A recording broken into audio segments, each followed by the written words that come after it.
Salutations fraternelles à vous, mes bien-aimés. Salutations à vous qui venez de vous joindre à nous dans ce beau cadre évangélique de l'émission.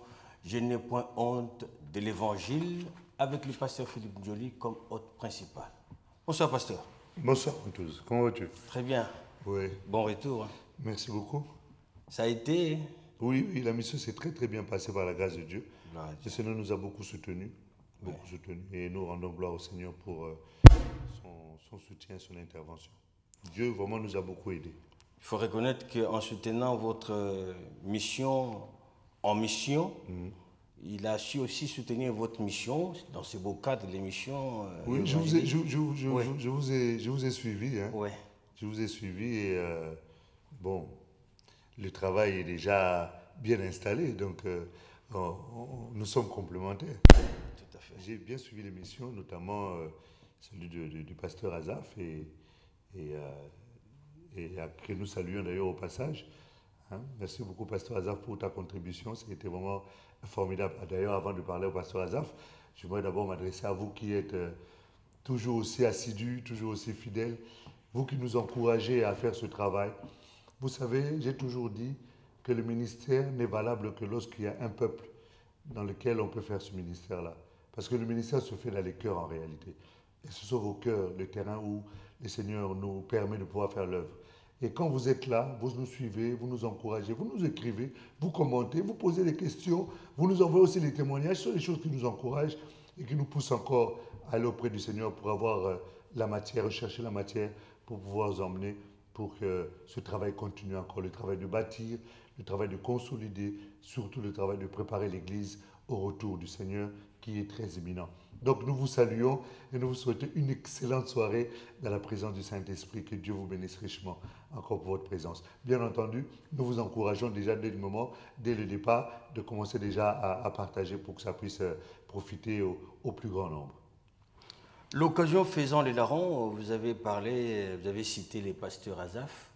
Là, c'était il y a 2 semaines avant. Oui, parce que l'autre fois, quand vous êtes revenu avec le prophète Steven, vous avez manqué de pouvoir, je ne sais pas, on dit comment, remercier ou bien exprimer votre gratitude à l'intervention du pasteur Azaf. Et dernièrement, la semaine dernière, vous n'étiez pas là, et on avait le prophète, encore une fois, Steven, qui revient 2 fois pour... Oui. En fait, c'est ça. Non pas pour vous remplacer, mais quand même pour faire... Non, en fait, il ne me remplace pas. Parce que le plateau, en réalité, ce plateau, c'est vrai que tu m'appelles, tu me reçois en qualité de hôte principal, il est vrai. Oui. Mais en réalité, l'hôte principal, si on doit vraiment considérer l'hôte principal, c'est le Saint-Esprit ici. Et au-delà du Saint-Esprit, nous sommes des canaux par lesquels ce Saint-Esprit-là passe pour édifier. Donc, on a eu déjà pas mal d'hommes de Dieu qui sont passés ici. Ouais, hein. ouais. On a eu d'ailleurs, concernant le sujet sur la famille, on a eu pas mal d'orateurs, d'intervenants sur le sujet. Tout à fait. Raison pour laquelle, moi, pour aujourd'hui, je me suis proposé de pouvoir un peu avoir votre avis, l'exprimer au devant de notre public, pour savoir quelles sont les leçons qu'il faudrait tirer de toutes ces interventions-là. Il y a eu pas mal. Il y a eu le pasteur Simon Bita qui a amené ce sujet-là. D'ailleurs a inauguré le sujet, oui. Un sujet qui est parti d'un constat. Absolument. Que la famille était en train de... Que la famille a s'amoindrir spirituellement. Que la famille était dans une difficulté. Là, il a intitulé cela le salut de la famille. Tout à fait. Hein, le pasteur Simon Bita, je crois qu'il a intervenu au moins 3 ou 4 fois. Non, 2 fois. 2 fois? Oui. Je me semble que c'était plus. Mais enfin bon. La 3e fois, il avait manqué au rendez-vous. Oui, effectivement, oui. Des raisons que nous n'évoquerons plus. Alors, que nous profitons également pour saluer. Nous vous aimons vraiment tendrement.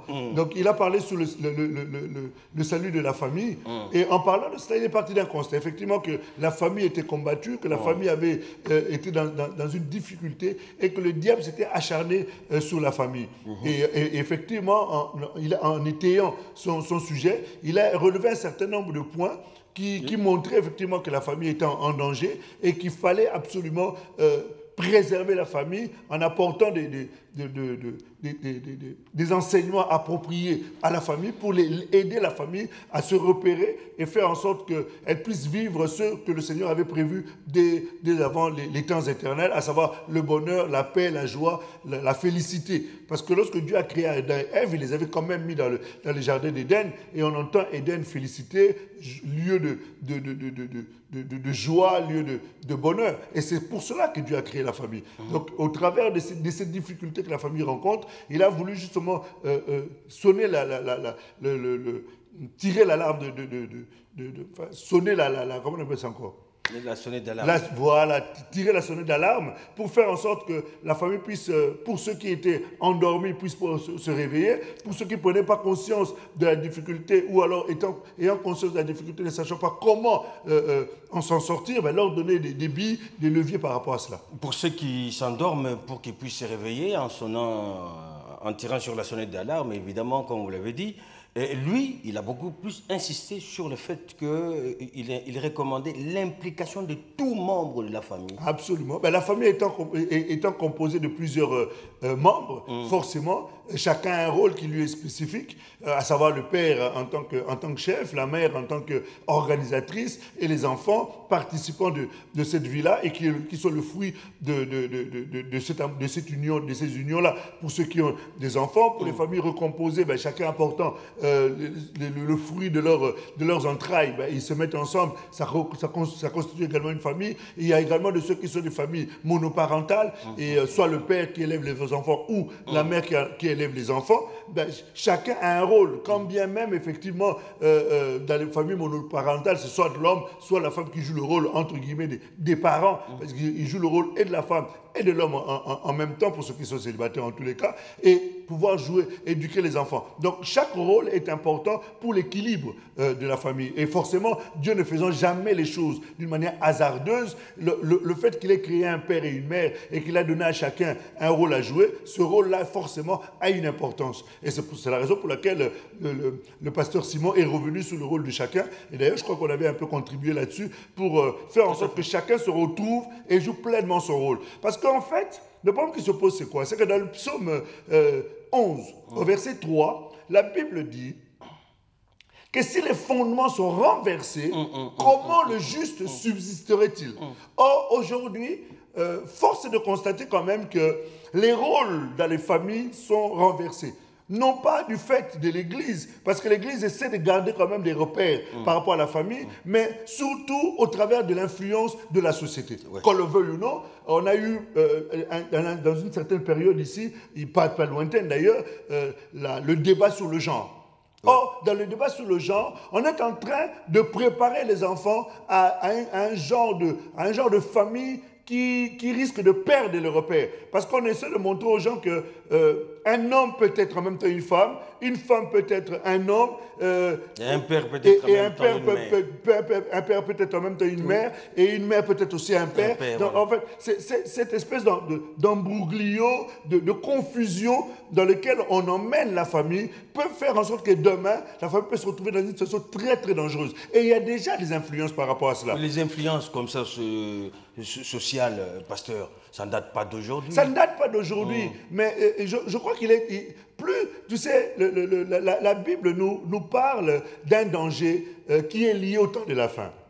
Et nous sommes dans les temps de la fin. Les réalités de l'influence du temps de la fin, au temps de Paul, lorsque lui il en parlait, il a dit que dans les derniers temps, il parlait déjà des derniers temps, parce que les derniers temps, c'est le jour où le Saint-Esprit est descendu. Selon Joël, qui disait que dans les derniers temps, Dieu répandra de son esprit sur toute chair. Il est vrai que les derniers temps commençaient depuis le temps des apôtres, lorsque le Saint-Esprit est descendu. Néanmoins, il faut quand même reconnaître que plus le temps passe, plus nous nous tendons encore vers la fin. Et plus nous tendons vers la fin, plus la colère du diable est en train de s'acharner. La Bible déclare dans le livre d'Apocalypse, chapitre 12, que le diable est descendu avec une ardente colère. Et cette colère-là va de plus en plus crescendo dans la mesure où nous allons vers la fin. Donc, il multiplie encore des stratégies pour détruire le maximum de personnes possibles. C'est pour cela que je dis qu'effectivement, je rejoins ton idée en disant que ça n'a pas commencé d'aujourd'hui. Mais maintenant, dans le temps dans lequel nous sommes, c'est encore pire.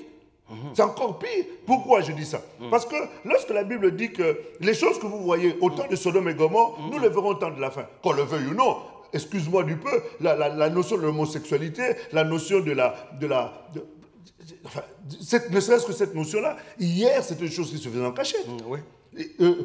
Les choses qui étaient, entre guillemets, considérées comme honteuses. Mais aujourd'hui, lève-toi, on va condamner ces choses-là. Tu vas voir comment on va t'attaquer à bras raccourcis. Donc, c'est pour te dire que plus ça va, plus le mal devient bien et le bien devient mal. Et c'est ce qu'Isaïe dit. Et c'est pour ça qu'il est important, pour nous qui sommes enfants de Dieu et qui reconnaissons que la Bible est le code de la vie pour les chrétiens et pour l'humanité d'une manière générale, il est important que nous puissions rappeler ces valeurs-là, rappeler ces repères-là, parce que ce sont ces repères-là qui se perdent. À plus forte raison, il est écrit que là où le mal abondera, ma grâce surabondera. Oui. N'eût été la grâce alors. Mais n'eût été la grâce, mais ça serait dangereux. Ça serait dangereux. On en voit l'exemple dans les livres de la Genèse, lorsque Dieu a tourné son dos pour enlever sa grâce. La grâce de Dieu était l'image un peu de Lot, qui était à Sodome et Gomorre. C'est lui qui représentait la grâce. La Bible nous dit dans le livre de 1 Thessaloniciens chapitre 2 que il suffit qu'on attend seulement que ceux qui le retiennent s'en aillent. Et savoir, ce qui retient aujourd'hui la grâce, c'est le Saint-Esprit. Parce que c'est lui qui est le soutien de la grâce. Et lorsque le Saint-Esprit s'en ira, alors on nous dit l'impie se lèvera. De la même manière, au temps de Sodome et Gomorre, lorsque Dieu a sorti Lot qui était comme l'image de la grâce, on a vu quel était le dégât qu'il y a eu après. Donc c'est pour dire qu'aujourd'hui, n'eût été la grâce de Dieu qui aujourd'hui nous maintient, nous autres, pour garder encore les valeurs de la famille et essayer de véhiculer ces valeurs-là, on serait aujourd'hui perdus également. Tout à fait. Donc nous ne nous surestimons pas. Nous sommes tous en train de compter sur la grâce parce qu'en réalité, tout est grâce, comme dit si bien notre bien-aimé Jean. Amen. Là, c'était un des aspects des interventions, des différentes interventions. Absolument. Et nous bénissons le pasteur Simon pour cette pensée. Et de manière tout à fait brute, qui pouvez-vous nous recommander?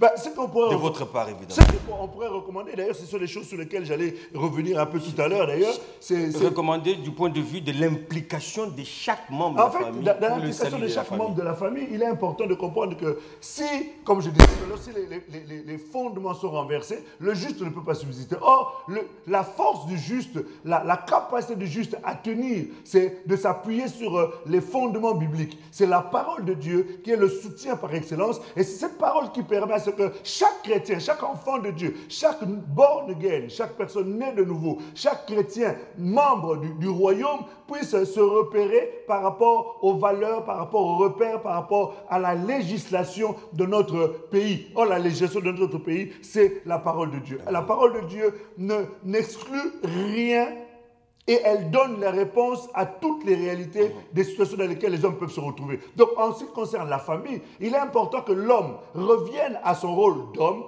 à savoir prendre sa responsabilité en tant qu'homme, prendre pleinement son rôle de gouverneur, son rôle de leader, son rôle de modèle, son rôle d'exemple. Et la maman également jouer son rôle en tant que femme organisatrice de la maison, parce qu'on nous dit quelque part dans les Écritures, dans le livre de Proverbes, me semble du chapitre 14, verset 2 ou 21, la Bible dit qu'une femme sage, c'est celle qui bâtit la maison. On reconnaît dans la femme, bien qu'étant considérée comme sexe faible, avoir la capacité, avoir un cœur, avoir des potentialités pour gérer la vie familiale.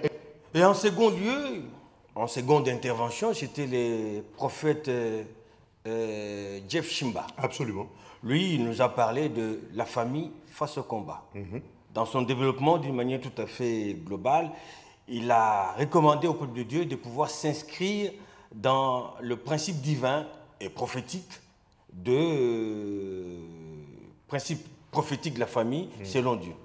En fait, nous bénissons le Seigneur d'ailleurs pour l'intervention de l'homme de Dieu, le prophète Jeff Shimba. D'ailleurs, je ne vous ai pas dit, c'est chez lui que nous étions à Cape Town, en Afrique du Sud, pour la conférence, la grande conférence Discovery.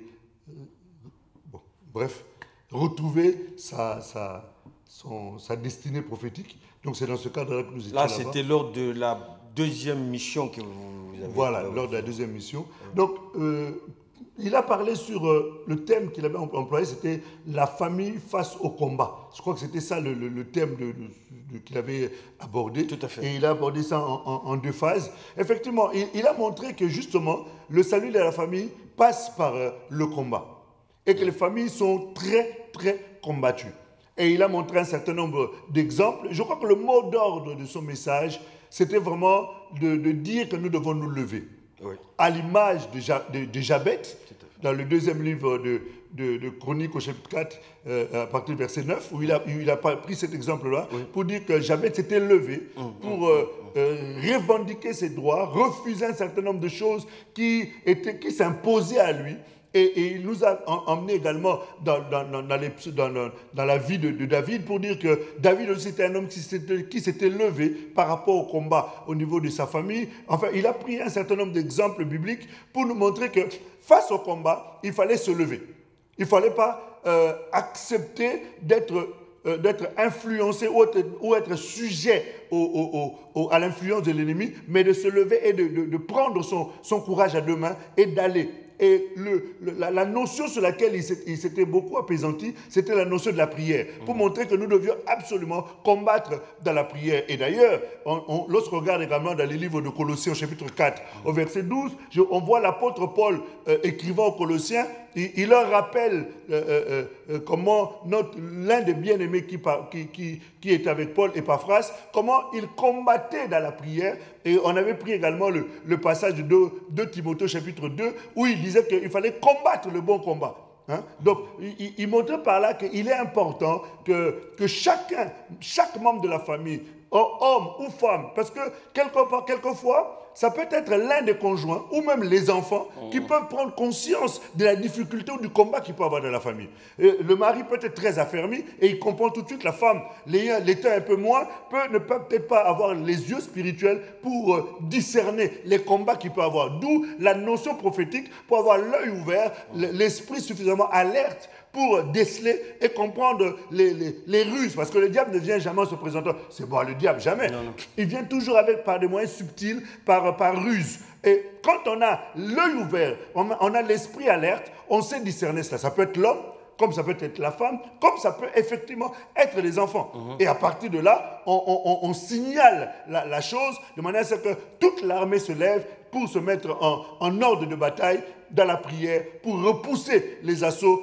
de l'ennemi. On voit à l'image de Moïse à la montagne, avec Aaron d'un côté, on voyait sur le terrain Josué en train de combattre les Amalek. Amalek est l'image justement de tous ces assauts-là du diable vis-à-vis de la famille, l'assaut des maladies, l'assaut de la pauvreté, l'assaut de la stérilité, l'assaut des divorces, l'assaut de la dépravation des enfants, l'assaut de la délinquance. En fait, toutes ces choses-là sont toutes les formes de combat de la sorcellerie qui peuvent entrer dans la famille.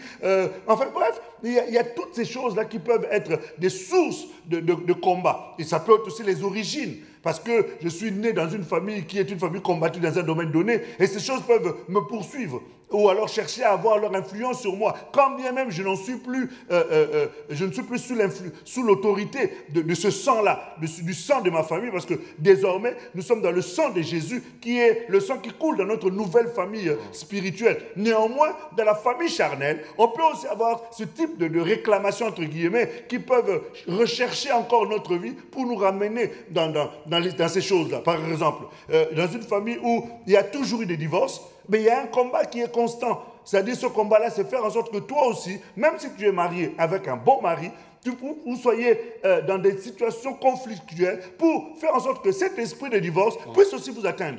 Et quand l'un des conjoints ne comprend pas ça, vous pouvez être sujet à des disputes, à des incompréhensions, sujet à des choses qui sont banales en fait. Mais ça devient toute une montagne qui fait que pendant 2-3 jours, vous ne vous parlez pas. Chacun dort de son côté et même voir un qui déménage, qui va dormir au salon. Mais quand on ne discerne pas ces choses-là, on peut entretenir comme ça l'esprit de divorce.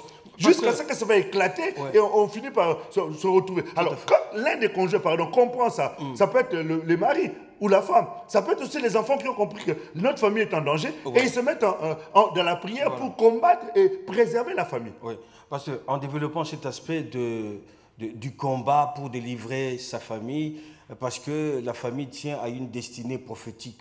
Est-ce que cela veut dire que dans chaque famille, on retrouverait quelqu'un que Dieu aurait choisi pour pouvoir amener sa famille à bon escient, à bonne destination? En fait, déjà, la première destination, oui. La première destination à laquelle Dieu,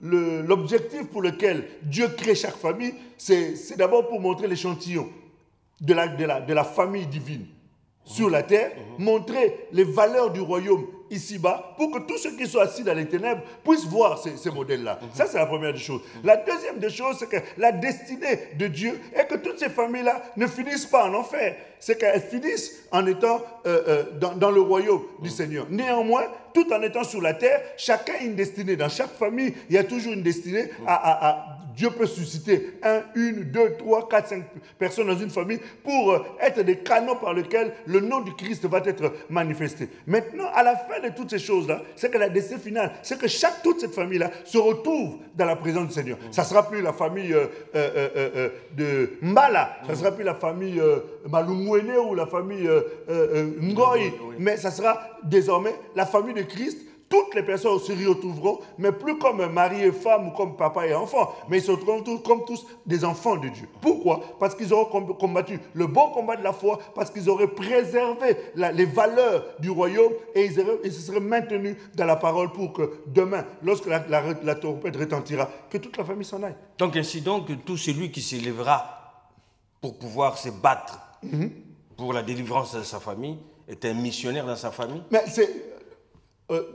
d'une certaine manière, oui. C'est un guerrier que Dieu met à disposition pour être celui qui élèvera le mur. Dans le livre d'Ézéchiel, me semble-t-il, le chapitre 22, Dieu dit je cherche un homme, une personne qui puisse lever le mur. Donc, si Dieu trouve une personne disponible, Dieu investira dans la vie de cette personne. Et ce que j'aime avec Dieu, c'est quoi? C'est que Dieu ne cherche pas des gens qui sont capables. Dieu cherche des gens qui sont disponibles. Amen. Dès le moment où quelqu'un est disponible, Dieu va l'équiper.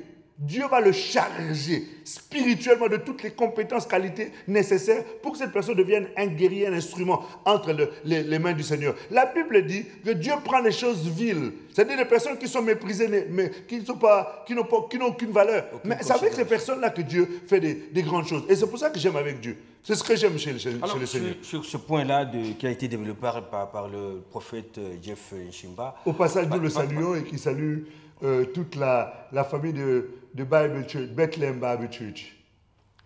Okay. Tu as quand même constaté que mon anglais a cet amélioré, ne serait-ce qu'en termes de prononciation. Oui, mais je sais qu'avec l'hiver occidental, ça va l'atténuer un tout petit peu et ça va nous rassurer pour que vous puissiez bien articuler la langue de développement la langue exploitée dans ces cadres évangéliques de l'émission Je ne point de l'évangile. Mais qu'à cela ne tienne, vous avez une bonne diction anglaise. Hein? Merci.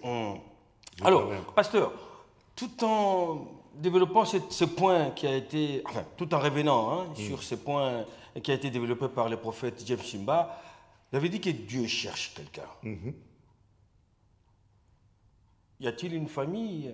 Certainement.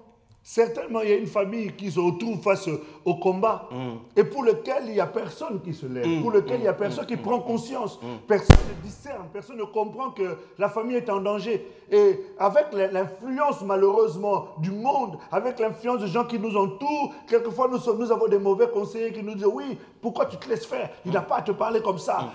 Pourquoi tu le laisses faire? Après tout, toi aussi tu as des droits. » Mais en fait, ces personnes qui te conseillent ne comprennent pas que ta famille est en danger. Et si tu tends l'oreille à ces mauvais conseillers, tu risques de te retrouver finalement victime des choses pour lesquelles Christ a déjà vaincu. Jésus a déjà vaincu ces choses. Il a triomphé du diable. Amen. Jésus a déjà vaincu Satan à la croix de Golgotha. La Bible déclare que toutes les ordonnances qui subsistaient contre nous, Jésus les a déchirées à la croix. La Bible déclare que Jésus a vaincu Satan à la croix. La Bible déclare dans le livre de 1 Jean chapitre 3 verset 8 que le Fils de Dieu a apparu pour détruire les œuvres des ténèbres. Et certainement, Jésus les a détruits. Dans le livre, enfin, je peux te citer comme ça des passages bibliques qui montrent que Jésus a déjà vaincu. Mais le problème qui se pose, c'est quoi? C'est que face à ce combat-là, que le diable vient encore susciter dans ta famille, si tu mets l'aspect humain L'orgueil humain. Si tu mets le moi, tu risques de te retrouver père de ta femme, père de tes enfants, père de ton mari, père de ton loyer, père de votre maison, père de ton travail. Pourquoi? Parce que tu as mis l'orgueil. Dans ces histoires-là, il s'agit d'un beau mariage que Dieu t'a donné, un bon mari, une bonne femme. Même s'il n'est pas parfait, même si elle n'est pas parfaite, ce qui est important, c'est que tu te lèves. La Bible déclare, femme, ne sais-tu pas si tu sauveras ton mari? Mari, ne sais-tu pas si tu sauveras ta femme? Ça veut dire que tu as un rôle à jouer, un rôle très, très important, celui de soutenir dans la prière. Marie, lève-toi, comme Jabez. Femme, lève-toi, comme Jabez. Enfant, lève-toi. Parce que Jabez était un enfant dans sa famille. Il avait un père et il avait une mère. Mais il a compris qu'il y avait un danger. Et il s'est levé. Il est allé vers Dieu pour dire, je refuse les conditions dans lesquelles je suis. Je veux voir ta main à l'œuvre. Et effectivement, Dieu a été favorable au cri de Jabez. Et Dieu est prêt à t'écouter. Dieu est prêt à répondre à ton cri. La Bible déclare, lorsque le juste crie, l'Éternel l'entend et le délivre. Et c'est pour cela que dans leur détresse, ils invoquaient à l'Éternel. L'Éternel envoya quoi? La parole. Et ce soir, la parole que tu entends, c'est la réponse à ton cri. Et la Bible déclare que Dieu est celui qui écoute les cris de ceux qui sont dans la détresse. La Bible dit, invoque-moi au jour de la détresse. Je t'exaucerai et toi tu me glorifieras. Et ce que j'aime bien chez le Seigneur, c'est qu'il a dit qu'il est le secours qui ne manque jamais dans la détresse. Et comme ta famille est dans la détresse, invoque-le certainement. Quiconque invoque le Seigneur ne sera pas confus. Et Dieu aime ceux qui le recherchent. Dieu aime ceux qui l'invoquent. C'est pour ça que je t'invite vivement à te lever dans la prière. N'écoute pas les mauvais conseillers. Ceux qui te conseillent là, leur couple ne manque pas non plus de problèmes. Mais ils te donnent des mauvais conseils pour abandonner ton foyer. Et lorsque vous serez séparés, ce sera les premiers qui vont se moquer de toi. Raison pour laquelle je t'invite vivement à te lever dans la prière et à faire en sorte de donner la place au Saint-Esprit pour combattre pour vous et que la victoire soit votre partage. La Bible déclare que lorsque tu invoques le Seigneur est celui qui combat pour nous. On a vu les différents intervenants au sujet de ce thème de la famille. On aurait dit que chaque intervenant voulait jouer à une espèce de jeu de mots. Parce que le premier, qui est Simon Bita, nous parle de jeu de mots au sujet de la famille. Hein. Nous parle de salut de la famille, ça concernait la famille. Le prophète Jeff Nshimba qui vient, qui nous dit le combat, la famille face au combat. Et le troisième homme de Dieu que nous avons reçu, lui, il nous amène un autre thème, toujours concernant la famille, qui nous dit la famille face aux épreuves. On a posé la question de savoir quelle différence pouvait-il faire entre combat et épreuve. Effectivement, il a expliqué que le combat était une attitude d'adversité, alors que l'épreuve était une attitude d'endurance face à un affront. Et il a donné le cas de Job. Et vous, comment pouvez-vous développer ça? La famille face aux épreuves. Et c'était le pasteur Azaf. Absolument. Un homme dont je vante avec beaucoup de bonheur la sagesse. C'est un homme que j'apprécie particulièrement. Pasteur Azaf, nous vous aimons et nous vous embrassons tendrement. Et merci encore pour ton apport qui a été vraiment d'une grande qualité. Et nous avons beaucoup apprécié. Nous avons été très édifiés, très instruits au travers de tes interventions. Alors, effectivement, il a parlé de la famille face aux épreuves. Les épreuves de la vie, nous en avons au quotidien. Et je crois qu'il a suffisamment étayé pour ne pas revenir encore sur ce qu'il avait dit. Et je crois qu'il a apporté la lumière entre la différence entre le combat et l'épreuve. Et il a montré aussi que dans le combat, c'est pour nous détruire. L'épreuve, c'est pour nous emmener à la croissance, à nous découvrir, à nous épanouir et aller encore plus loin dans notre vie chrétienne. Et de découvrir aussi quelquefois nos limites, pour aller encore vers Dieu, pour qu'il puisse nous emmener encore à aller plus loin. Il y a une question fondamentale qui lui a été posée en voulant faire la part des choses. En disant, c'est un des intervenants qui nous avait écrit, j'ai oublié son nom, c'est Message évangélique, c'est comme ça qu'il s'intitule. Je le connais particulièrement. Il a dit, l'épreuve est intimement liée à la tentation, même la tente. Or, Dieu ne tente personne. Est-ce que Dieu tente quelqu'un? Tenterait-il l'homme dans les épreuves? Non, je ne pense pas que Dieu tente quelqu'un dans les épreuves. Parce que si Dieu faisait cela, ça voudrait dire que Dieu se contredit. Or, il est dit que Dieu ne peut pas se contredire. Dieu ne peut pas tenter quelqu'un alors que lui-même n'est tenté par rien. Quelque part dans le livre de Jacques au chapitre 1, on est en train de nous expliquer que Dieu permet les épreuves pour que ces épreuves nous emmènent à être parfaits dans notre vie, dans notre vie de la foi, et que cette foi-là produise, et que nous soyons affermis, et que nous ne puissions plus faillir en rien. C'est-à-dire que l'épreuve est importante parce qu'elle nous permet de nous affermir dans la foi. C'est vrai que si quelqu'un ne comprend pas la notion de l'épreuve, elle peut prendre ça comme une forme de tentation.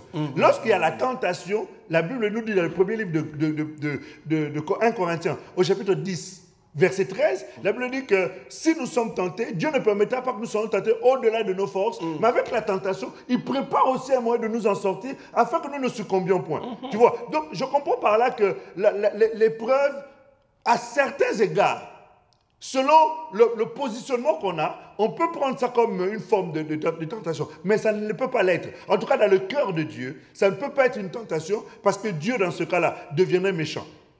Les épreuves sont faites pour nous parfaire. Les épreuves sont faites là pour nous montrer nos limites, pour nous emmener à triompher dans notre foi, pour nous emmener à nous approcher encore davantage du Seigneur. Regarde, dans le livre de Deutéronome, au chapitre 8, Dieu est en train de parler au peuple d'Israël. Il a dit, je vous ai sorti d'Égypte. Je vous ai emmené dans le désert. Je vous ai emmené à manquer de l'eau. Je vous ai emmené à manquer du pain. Je vous ai emmené à manquer ceci, cela. Pourquoi? Pour éprouver votre cœur et voir si vous serez attaché à moi. Voilà les raisons de l'épreuve. Dieu, en faisant ça, il ne tentait pas le peuple. Parce que Dieu connaît nos capacités. Dieu sait de quoi nous sommes faits. Dieu sait comment nous sommes faibles et à quel niveau nous pouvons céder. Et s'il commence à nous tenter pour que nous puissions céder, alors quel jouerait le rôle du diable? Le diable serait au chômage. Or, le diable ne peut jamais, d'aucune manière, être au chômage. Tout à fait. Jamais. Jamais. Jamais. Le diable ne peut pas être au chômage. Le diable ne peut pas être au chômage, effectivement. Mais ce qui est important de comprendre, que dans chaque épreuve que Dieu nous permet de vivre, c'est que Dieu veut nous emmener plus loin. Ce que j'aime beaucoup, c'est que Dieu dit dans le psaume 1, il dit que chaque arbre donne son fruit en sa saison. Et il y a des saisons comme ça de notre vie où Dieu permet certains événements, mais ces événements que Dieu permet, ce sont justement des épreuves qui nous emmènent justement à produire le fruit. Je me souviens encore de Jésus qui était dans le livre de Matthieu chapitre 11, me semble-t-il, ou Marc 11, qui était venu auprès d'un arbre qui était un arbre non, qui n'avait pas de fruits. L'objectif de Dieu n'était pas de maudire cet arbre, c'était d'éprouver cet arbre-là. Alors, Dieu aussi permet par moments que nous puissions être dans une situation d'épreuve. Pourquoi? Pour nous emmener à prendre conscience de nos limites, à prendre conscience de nos incapacités, à prendre conscience de notre manque de foi, à prendre conscience de notre manque de prière, à prendre conscience de notre manque d'investissement, d'implication, de vie de consécration. Et toutes ces choses sont faites pour réveiller en nous le champion qui dort, le champion qui est enfoui, et nous faire prendre conscience d'un certain nombre de potentialités, capacités que nous avons, que nous n'aurions jamais pu déceler si nous étions en situation de calme. C'est la raison pour laquelle Dieu permet les épreuves pour réveiller l'homme fort qui est en nous.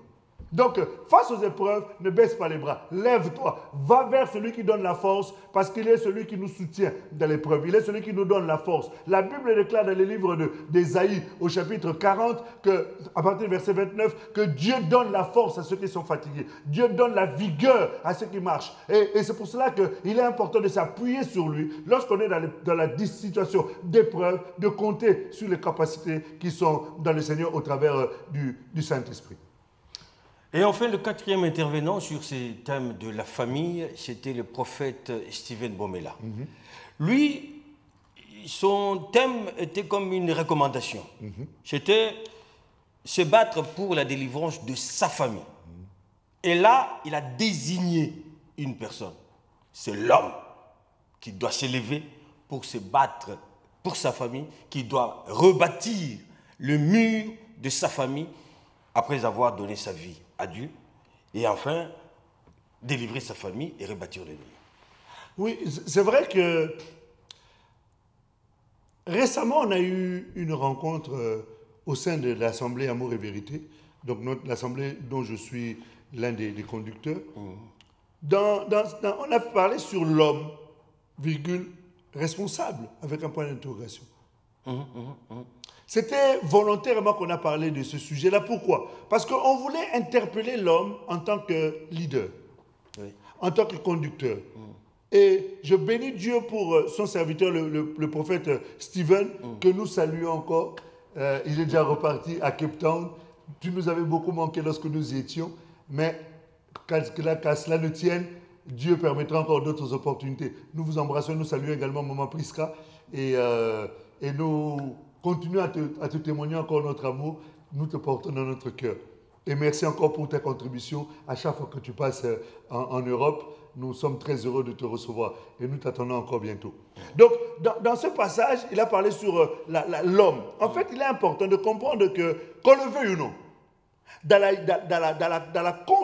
la conception de Dieu, selon 1 Corinthiens chapitre 11, au verset 2 à 3, la Bible dit que Dieu est le chef de Christ.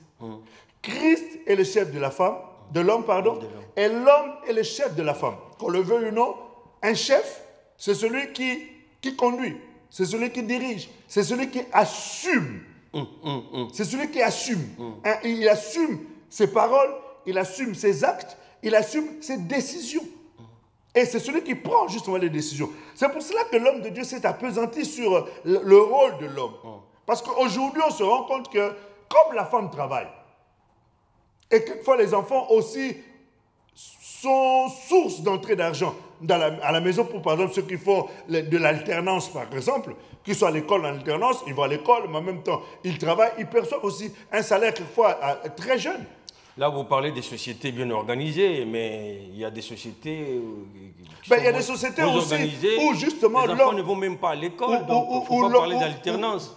Où l'homme démissionne parce que par manque, par exemple, d'activité professionnelle, il n'a pas de salaire, il n'a pas d'argent, il est incapable d'apporter le salaire et du coup, l'homme se retrouve dans une position où, se sentant diminué dans sa capacité à prendre en charge sa famille, démissionne, quelquefois il s'adonne à l'alcool, il devient quelqu'un qui est absent dans l'éducation des enfants, pour peu que la femme soit, elle, malgré les difficultés, fait un peu de commerce, fait en sorte qu'il y ait un peu d'argent quand même qui rentre à la maison, elle devient quelque part la pourvoyeuse de la maison, l'homme se sentant diminué, automatiquement démissionne. Or, dans son rôle, même si il n'est pas porteur d'argent, mais il peut aussi jouer le rôle d'homme au moins, en tant vis-à-vis de sa femme, pour lui apporter l'affection nécessaire, jouer le rôle de père pour pouvoir apporter l'éducation, apporter l'encadrement aux enfants. Parce que le rôle du père, ce n'est pas seulement d'emmener l'argent, c'est aussi donner un cap à la famille, donner des valeurs aux enfants, donner des repères aux enfants. C'est pour ça qu'il est important de comprendre que le rôle du père est vraiment capital, le rôle du père est très nécessaire, même spirituellement. Il est là aussi pour apporter quelque part la direction, l'enseignement. Parce qu'on nous dit dans les Écritures que, dans le livre de Deutéronome, on dit aux parents du moins, d'enseigner les enfants, afin qu'ils connaissent les fondements des Écritures. On parle au père de savoir éduquer les enfants. On parle au père de pouvoir donner un cadre à la famille. Donc de gérer, de sécuriser, de protéger, de veiller sur la famille. Et je crois que par rapport à ce rôle-là, il ne s'agit pas d'argent. Parce qu'il y a des gens aussi qui ont beaucoup d'argent et qui ont démissionné malgré tout. Parce que ce n'est pas tant l'argent qui fait ça. Tu peux avoir de l'argent et donner beaucoup d'argent à ta femme, donner beaucoup d'argent à tes enfants. Mais malgré tout, tu es quand même démissionnaire parce que tu n'es pas là dans l'éducation, tu n'es pas là dans l'encadrement, tu n'es pas là dans la sécurité des enfants, tu n'es pas là dans l'affection vis-à-vis de sa femme. Et je crois qu'il est important vraiment de comprendre que l'homme a un rôle capital, un rôle prépondérant, un rôle crucial et il est important que chaque homme revienne à son identité d'homme. Je parle d'identité d'homme. Parce que vous savez, quand Dieu a créé l'homme, homme, Dieu a donné à l'homme un certain nombre le mot français, le mot homme en français est très pauvre pour parler de l'homme. Très atténué. Est très atténué. Oui. Mais en hébreu, le mot homme a plusieurs déclinaisons. Il y en a au moins 4. il y a Adama, il y a Gibor, il y a Zekar, Zakar, et il y a Itch. D'accord. Vous n'allez pas nous expliquer tout ce mots-là, sinon ça sera de la théologie. Nous allons rentrer dans la théologie, ça va. Non, mais en fait... Mais en même temps, c'est juste... C'est de la théologie, certes, mais dans chacun de ces terminologies-là apporte une certaine vision du travail de l'homme. Vous nous ferez une émission sur ça pour que l'homme comprenne ce qu'il est réellement. D'accord. Mais en même temps, juste pour conclure sur ce point-là, l'intervention du prophète Stephen Bomela, il a dit l'homme sera tenu d'affronter 4 types de forces. Il y a les forces économiques, c'est ce que j'avais dit, les moyens et tout ça. Les forces spirituelles, évidemment, c'est de la famille, tient aussi mais elle a la base spirituelle, c'est Dieu qui en est l'essence. Oui, les forces morales, il voulait parler de l'éducation. Et enfin, des forces culturelles, donc il voulait parler, lui, de la société. Pasteur, en revisitant, en répertoriant tous ces concepts qui ont été développés du point de vue du sujet de la famille, est-ce que c'est tout ce qu'on peut développer sur la famille bien? Non, la famille, en fait... D'une manière brève. En fait, d'une manière brève, on a beaucoup parlé des combats, on a beaucoup parlé des épreuves, on a parlé des délivrances, on a parlé du salut de la famille, il est vrai. Mais quelquefois... en fait, dans tout ce qu'on a dit là, en fait, Dieu dans la création a fait en sorte que la famille puisse vivre heureuse. Et je crois que peut-être à notre prochaine émission, lundi prochain, on pourra peut-être revenir un peu sur les éléments qui peuvent faire en sorte qu'une famille soit heureuse. Là, on a bien compris que pour conclure, ce sont les mots du pasteur, on l'a dit, en conclusion, Dieu a fait la famille pour qu'elle soit heureuse. Et nous le savons tous, pour être heureux, il y a pas mal de choses qui doivent être réunies et faire rentrer en ligne de compte. On ne peut pas les énumérer, évidemment, il faut se battre pour sa famille, mais aussi on peut parler de la richesse de la famille, par exemple. Donc, tels sont les points qui ont été développés. Et pour ce faire, pasteur, nous concluons là. Oui, nous sommes à la fin, en tout cas, du sujet concernant tous ces aspects de combat, de délivrance, des épreuves, ainsi de suite. De toute façon, ça ne finira jamais. Il faut se dire que tant que nous sommes sur la terre, nous sommes sujets à ces choses-là au quotidien, jusqu'à ce que nous fermerons nos yeux pour repartir d'où nous étions venus. Comme Christ pouvait dire, je suis sorti du Père et je repars au Père. Donc au jour où tu repartiras vers le Père, c'est le jour où les combats finiront. La Bible déclare que l'apôtre Paul dit, j'ai combattu le bon combat de la foi. Maintenant je sais. Quand il était en train de parler d'avoir combattu le bon combat, il était au soir de sa vie. Il était au soir de sa vie.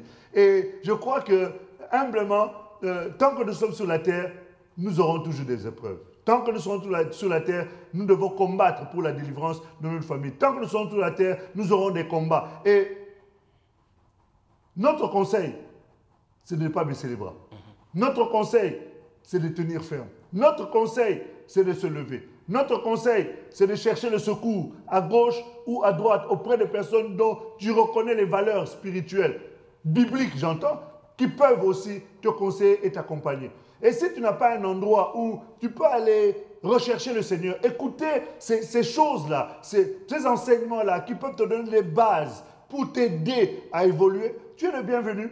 Le Centre chrétien d'évangélisation Amour et Vérité est largement ouvert pour t'accueillir au 122 rue de Paris pour prendre le temps de t'enseigner. Ou alors il y a le numéro de téléphone qui apparaît en bas. Tu peux appeler et on prendra plaisir à t'écouter, à t'accompagner dans la prière. Et je crois que pour ceux qui habitent vers ta zone, là, vers le coin où se trouve l'église Parole du Salut. Épinay-sous-Sénart. Oui, donne l'adresse, comme ça peut aider. Jules Goethe à Épinay-sous-Sénart. Donc c'est une ville de la sous-région parisienne, mais aussi, parce que vous recommanderez aussi à ceux qui habitent partout ailleurs de pouvoir se rapprocher des églises qui habitent le monde entier, chercher une église locale, une église évangélique, où vous pourrez écouter la parole de Dieu. Et je crois que la volonté de Dieu est que chaque famille puisse vivre dans la félicité. Et c'est possible. J'ai dit que c'est possible. Le tout, c'est que vous puissiez effectivement prendre conscience de ces choses-là, aller chercher les bases de ces choses. Et je crois que le Seigneur vous aidera. Nous allons, juste en clôturant, prendre le temps de rendre grâce au Seigneur. Dieu notre Père, le Père de mon Seigneur Jésus, le Dieu élevant dignité en sainteté, c'est toi que nous invoquons, toi le Père de lumière en qui il n'y a ni ombre de variation ni changement. Toi, le Dieu fidèle à tes promesses, le Dieu qui veille sur sa parole pour l'accomplir, le Dieu qui ne se renie pas, tu as dit, quand bien même l'homme pourrait être infidèle, tu demeures fidèle. Et nous aimons ta fidélité parce que ta fidélité est notre bouclier, ta fidélité est notre assurance, ta fidélité est notre force. Seigneur, nous venons en ce temps pour reconnaître, recommander entre tes mains, Seigneur, toutes les familles, oh Dieu, qui sont dans les épreuves, qui sont dans les combats, qui sont, Seigneur Dieu de gloire, dans les processus de délivrance, oh Dieu. Nous te les recommandons parce que nous savons que notre capacité à combattre vient de toi. C'est toi qui exerces nos mains au combat et nos doigts à la bataille. C'est toi, Éternel, qui nous équipe spirituellement des casques du salut, de la cuirasse de la justice, de la ceinture de vérité, de l'épée de l'esprit. Éternel Dieu puissant, Éternel, pour que nous puissions combattre, Éternel Dieu vivant, correctement, et des chaussures, Seigneur Dieu de gloire, à nos pieds. Je prie, Seigneur, que tous ceux qui sont dans les combats, oh Dieu, tu puisses les fortifier, les soutenir, les encourager, Éternel Dieu puissant, afin qu'ils tiennent ferme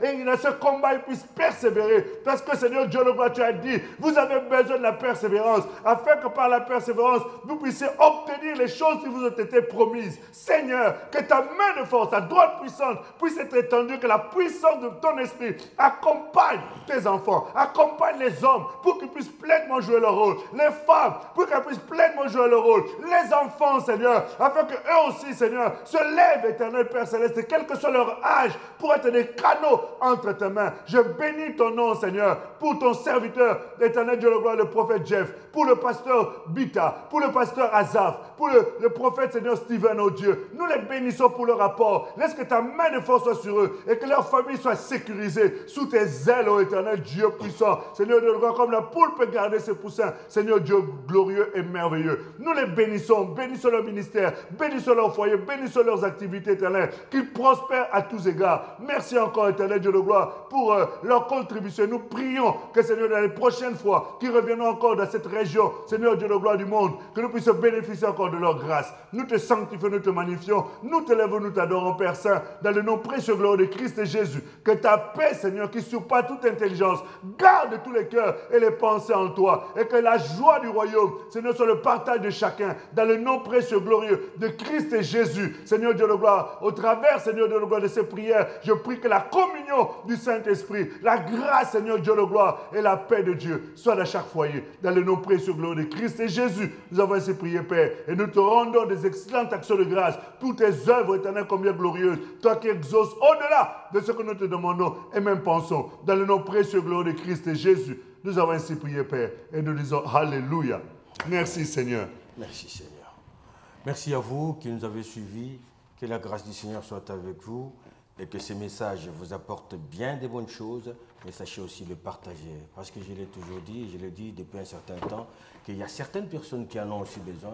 Quand bien même vous ne pouvez ne pas en avoir, alors partagez pour que cela soit bénéfique pour tous. Oui, salutations à l'équipe technique sans laquelle cet élément ne pourrait être réalisé. Je pense ici au réalisateur Bart Ngoy Leboya et l'ingénieur L'Homme à tout faire, c'est comme ça que nous l'appelons, notre cher ingénieur, donc monsieur Steve Malungwene. Et à vos pasteurs. Écoutez, moi je pourrais plutôt saluer maman Jojo, hein. Saluer maman Jojo, saluer maman Marie-Thérèse, sans lesquels ces deux hommes ne sauraient être utiles pour l'œuvre du Seigneur.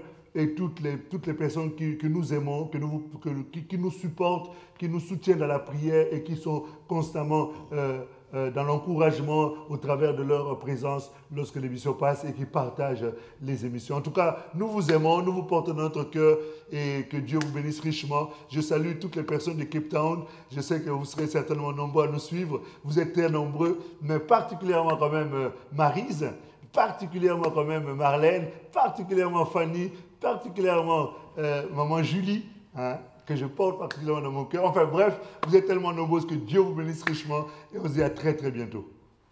Au revoir, ciao ciao. Merci pasteur.